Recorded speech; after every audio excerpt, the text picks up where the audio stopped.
Hello, good morning, students. Please subscribe the channel, drop a like, share, and comment. This is Shree Vishnu Art Press Publications, exercise number 7 and 8 on the speed of 90 words per minute. Start. The submission of learned counsel for the petitioner is that the impugned order has been passed under section 48(2)(a) of the Act, which gives the power to the state government to remove the president only if there has been a failure on the part of the president in performing his duties. It is contended that the charges levelled against the petitioner cannot be termed as failure on the part of the president in performing his duties, which is the ground for removing of the petitioner. The charges can be divided in two sets, one which relates to fixation of annual rent of 5 houses and land, which was fixed at less than rental value, and the other regarding transfer of tenancy rights of 9 shops, out of which 8 shops were transferred in the preceding term, which ended in 2006, and only one with regard to the current term, for which explanation had been given by the petitioner in his detailed point-wise reply running in over 15 pages. Learned counsel for the petitioner has vehemently argued that though show cause notice as well as opportunity of hearing was given to the petitioner, in response to which the petitioner had submitted his detailed point-wise reply and had also given his written submissions at the time of hearing, but none of them have been considered by the respondent number 1 while passing the impugned order, and all that has been stated is that no material evidence or ground has been given in the reply so as to discharge the petitioner of the charges. It is thus submitted that the impugned order has been passed by the respondents in a mechanical manner without application of mind and without considering the point-wise reply and written submissions of the petitioner, and as such the impugned order is liable to be set aside.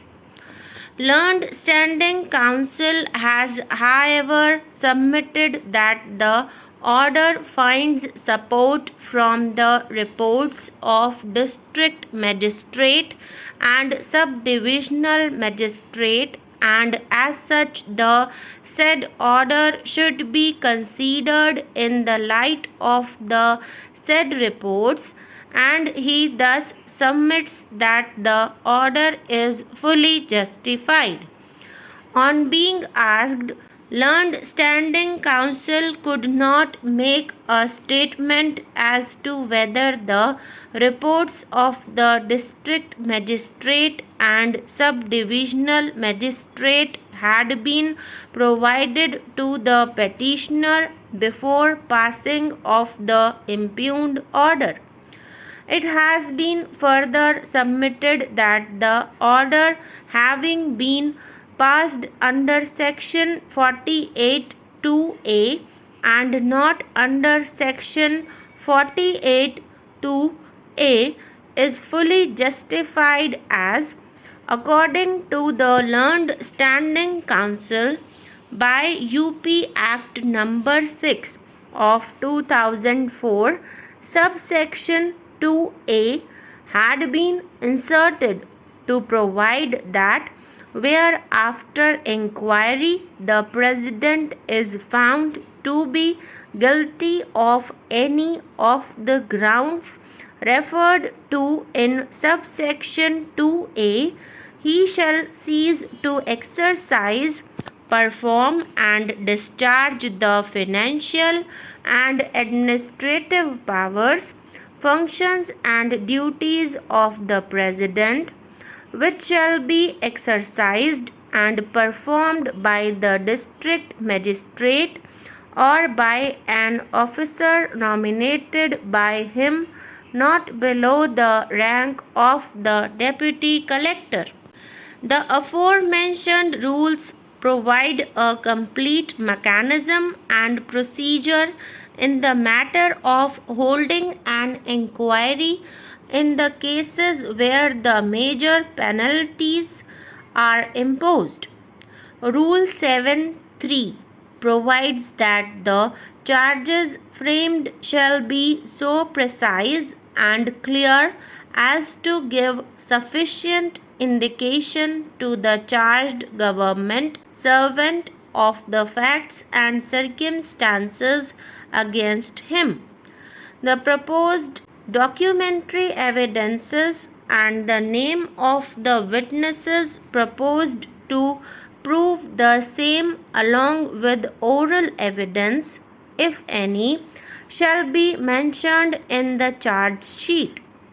The charged government servant will be required to put in written statement of his defense in person on a specified date, which shall not be less than 15 days from the date of issue of charge sheet. He shall indicate as to whether he desires to cross-examine the witnesses mentioned in the charge sheet and whether desires to give or produce evidence in his defense. The charge sheet, along with the copy of the documentary evidences mentioned therein and list of witnesses and their statements, if any, shall be served on the charged government servant personally or by registered post at the address mentioned in the official records. In case the charge sheet could not be served in aforesaid manner, the charge sheet shall be served by publication in a daily newspaper having wide circulation.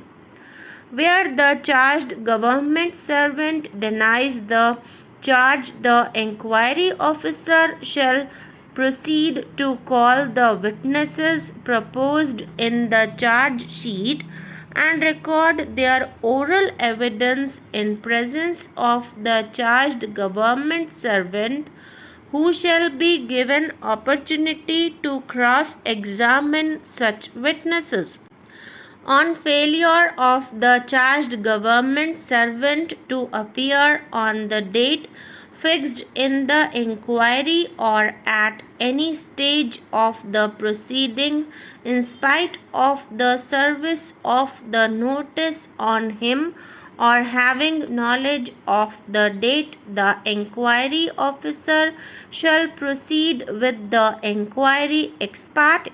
In such a case, the inquiry officer shall record the statement of witnesses mentioned in the charge sheet in absence of the charged government servant. The disciplinary authority, if it considers necessary to do so, may by an order appoint a government servant or a legal practitioner to be known as presenting officer to present on its behalf the case in support of the charge. The first contention raised by the learned counsel for the petitioner is that the charges are vague and do not disclose the allegation on the basis of which such charges are based. The specific stand taken is that documents on the basis of which the charges have been framed have not been supplied to the petitioner. In order to substantiate his plea, stress has been laid on various communications sent by the petitioner to the respondents to furnish the documents on the basis of which charges have been framed. Various correspondence have been exchanged by the petitioner with the respondents in this behalf, in which persistently it has been emphasized that he is unable to file reply in absence of documents allegedly supporting the charges framed against him.